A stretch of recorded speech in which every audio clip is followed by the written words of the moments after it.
Hi friends, my name is Karanveer. By profession, I am an English teacher and it's my random video without any preparations.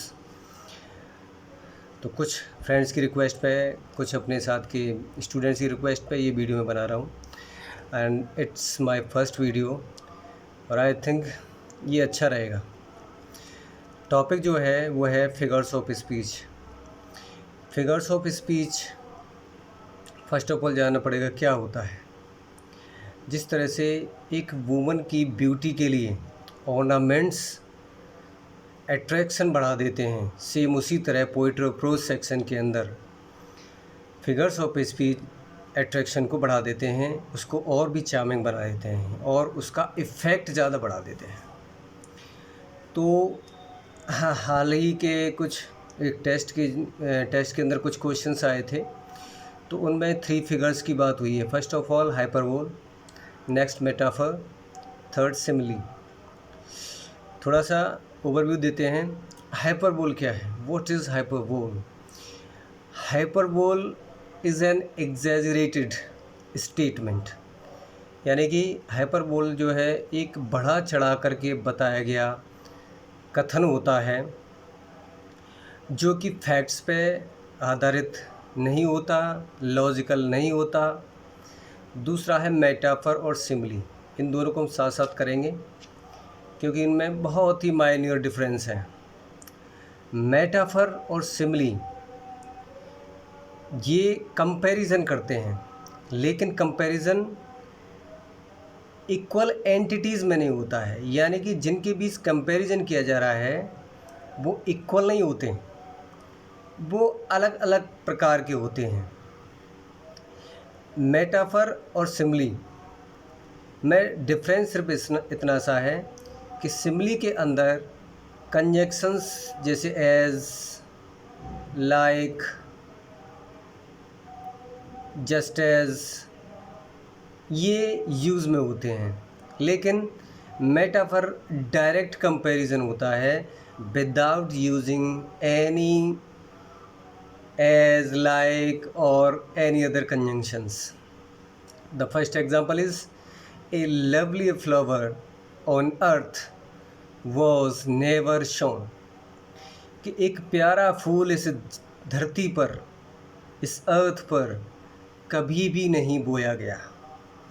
I think ये एक paradoxical statement है, थोड़ा अजीब लग रहा है, जबकि ये क्या है, एक बढ़ा चढ़ा करके बात की गई है कि ये अर्थ तो भरी हुई है फ्लावर्स से, और इतने इतने लवली फ्लावर्स, इतने ब्यूटीफुल फ्लावर्स अर्थ पे हैं, जबकि इसमें इसको नेवर, कभी नहीं, सॉन, बोया गया, बताया गया है, जबकि ऐसा नहीं है। तो इसके अंदर क्या स्टेटमेंट रहेगा? हाइपरबोल। ठीक है सर, एच लिख देते हैं इसकी जगह। नेक्स्ट स्टेटमेंट, आई थिंक ये क्लियर हो गया होगा। नेक्स्ट है life is but a walking shadow, कि ज़िंदगी जो है एक चलती हुई छाया के सिवा कुछ नहीं है। इट मीन्स क्या है, इसके अंदर 2 एंटिटीज़ हैं अब, शैडो एंड लाइफ। तो हाइपरबोल हमारा ख़त्म हो गया पे, यानी मेटाफर और सिमिली, कि लाइफ और शैडो इसको कंपेयर किया गया है किसके साथ? एक दूसरे में, किस चीज़ में? वॉकिंग में, यानी अब चलती का नाम ज़िंदगी कहते हैं ना, चलती का नाम ज़िंदगी। तो वही चीज़ इसमें बताइए। शैडो एक अलग चीज़ होती है, लाइफ एक अलग चीज़ होती है, लेकिन उनके अंदर सिमिलरिटी वॉकिंग की। तो इसलिए इसमें ये एक डायरेक्ट कंपैरिजन है, इसलिए इसमें क्या होगा, इसमें मेटाफर इस्तेमाल होगा। एम लिख देते हैं। नेक्स्ट स्टेटमेंट है the night is as dark as a black stone. Same, अब यहाँ पे भी 2 एंटिटीज़ आ गए, स्टोन एंड नाइट।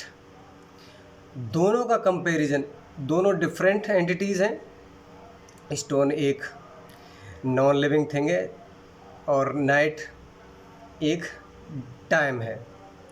तो दोनों के अंदर कंपैरिजन किया गया है डार्कनेस में, कि दोनों ही डार्कनेस में सेम है। ये हमें किससे पता पड़ रहा है? एस से। जैसा कि पहले बताया था कि सिमली के अंदर एज, लाइक और वो इसका इस्तेमाल होता है, तो इसके अंदर simile. Correct. Next statement, her voice itself is soft like solitudes. मैंने कहा सॉलिट्यूड्स, यहाँ पे अपस्ट्रॉफी लग करके एस लगा हुआ है। उसकी आवाज़, आई थिंक कोई गर्ल या फिर किसी वुमेन की आवाज़ है। इटसेल्फ, अपने आप में ही इटसेल्फ इस्तेमाल हुआ है वॉइस के लिए। इज सॉफ्ट, कैसी है? सॉफ्ट का मतलब यहाँ पे धीमेपन से है। लाइक सॉलिट्यूड्स की। अब सॉलिट्यूड एकांतवास, एकांत और वॉइस और उसकी वॉइस, उसकी आवाज़। सॉलिट्यूड्स मतलब एकांत की आवाज़ और उसकी आवाज़, दोनों में सिमिलरिटी की गई है, जो कि लाइक से पता पड़ रही है कि दोनों की ही साउंड कैसी, एक जैसी है। हालांकि सॉलिट्यूड की कोई साउंड नहीं होती है, इसके अंदर पैराडॉक्स भी है। तो इसमें हम लाइक होने की वजह से क्या करेंगे, सिमली करेंगे। Simile is the correct answer. Next है all the world is a stage. बहुत सिंपल है, विलियम शेक्सपियर की पोएम है ये, जो कि एज यू लाइक इट नाम के ड्रामा से इसको लिया गया है, कि सारी दुनिया जो है वो स्टेज है। ये वर्ल्ड्स मीन्स है यहाँ पे, वर्ल्ड इज़, कि सारी दुनिया जो है स्टेज है, यानी एक डायरेक्ट कंपैरिजन हो गया स्टेज का इस दुनिया के साथ। जिस तरह से दुनिया के अंदर लोग आते हैं, जन्म लेते हैं, अपनी ड्यूटी अदा करते हैं और डेथ के रूप में चले जाते हैं, वो उसी तरह से हैं जैसे एक स्टेज पर अपनी क्या कहते हैं, जो कैरेक्टर्स होते हैं या फिर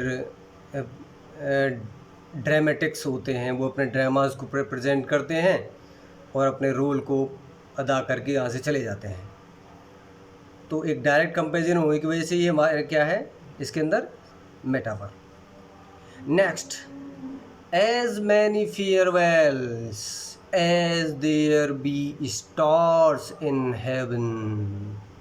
आई थिंक आप समझ गए होंगे कि जिस तरह से ये विदाइयाँ, मैनी फेयरवेल्स, कई विदाइयाँ, ढेरों विदाई, उसी तरह से हैं जिस तरह से स्टार्स, तारे हैं, इन हेवन, इस हेवन आसमान में, या हेवन से मतलब स्काई है। ये भी एक लिटरेरी इफेक्ट के लिए इस्तेमाल होता है, स्काई के प्लेस पर हेवन का इस्तेमाल। यानी कि स्काई के अंदर जितने स्टार्स हैं उतनी ही विदाइयाँ हैं। तो ये एक स्टेटमेंट कैसा है, एक एग्जैजरेटेड स्टेटमेंट है, बढ़ा चढ़ा करके बताया गया है। तो यहाँ पे कोई कंपैरिजन नहीं है, हालांकि एज का इस्तेमाल हो रहा है, but there is no comparison. हाँ सॉरी, कंपैरिजन तो है फेयरवेल और स्टार्स के अंदर, लेकिन वो इलॉजिकल कंपैरिजन है, यानी तारों के बराबर से विदाइयाँ। तो ये सही, ये बढ़ा चढ़ा करके बताया गया है, इसलिए इसके अंदर हाइपरबोल है। नेक्स्ट है the righteous shall flourish as the palm tree. Righteous माने जो अच्छे कार्य करते हैं। यहाँ दी राइचस का मतलब है सभी अच्छे कार्य करने वाले लोग। ये एक एडजेक्टिव है और जब दी लगा दिया जाता है तो एज ए होल उसको रिप्रेजेंट करता है कि the righteous shall flourish as the palm tree. तो राइचस फ्लरिश होंगे, समृद्ध होंगे, फलेंगे, फूलेंगे पाम ट्री की तरह, उस कल्पतरु की तरह। तो यहाँ पे कंपैरिजन बताया गया है राइचस लोगों का, सही रास्ते पर चलने वाले लोगों का एक पाम ट्री के साथ। तो एज होने की वजह से इसके अंदर क्या होगा, सिमिली होगा, क्योंकि एज आया हुआ है। और दोनों में समानता किस चीज़ की है, समृद्ध होने की। नेक्स्ट, वाई मैन, क्यों व्यक्ति, if the river were dry I am able to fill it with tears. यहाँ पे एक कंडीशन दी गई है कि ये नदी अगर सूख जाए तो I am able to fill it with tears, तो मैं अपने आंसुओं से इसे भर पाऊँ। Is it possible? क्या पॉसिबल है? लॉजिकल है ये? तो एक इलॉजिकल स्टेटमेंट है, बढ़ा चढ़ा करके बताया गया है, एग्जैजरेटेड स्टेटमेंट। तो इस वजह से इसके अंदर क्या होगा? हाइपर होगा। तो आई थिंक अगर किसी में आपको कोई भी डाउट है तो आप कमेंट बॉक्स में कमेंट डाल सकते हैं। वीडियो अच्छा लगा तो लाइक कर देना, और लाइक मत भी करना, लेकिन अपना व्यू ज़रूर देना। मैं और ट्राई करूँगा इसको और बेटर बनाने की, अगर आपका सहयोग रहा तो। So thank you so much.